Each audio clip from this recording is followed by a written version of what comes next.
तो रमजान के दौरान मुस्लिम मुलाजमीन को काम में राहत देने की मांग पर समाजवादी पार्टी के लीडर अबू आसिम आजमी ने फिर बयान दिया है। सुनवाते हैं आपको।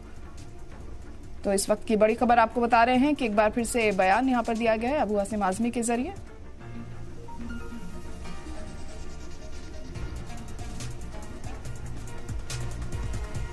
दो 2014 में एक जीआर आया था कि जो भी पसमानदा लोग पसमानदा लोग हैं 5% उनको रिजर्वेशन दिया जाएगा। 5% रिजर्वेशन 2014, लेकिन उसका इम्प्लीमेंट नहीं हुआ। उसमें 50 जातियां आती हैं। अब इम्प्लीमेंट हुआ नहीं आज तक।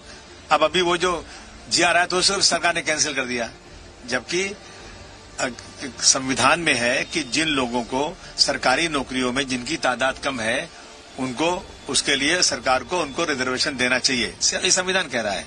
संविधान में ये भी है कि जो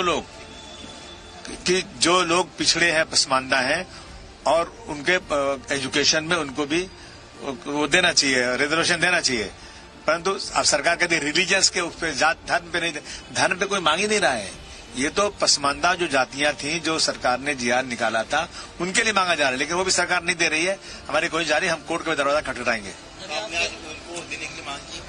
हाँ, हमने मांग किया कि भाई ये तो संविधान है ना, पसमानदा लोगों को 5% रिजर्वेशन नौकरी में भी और एजुकेशन में भी देने का ये जो है संविधान है।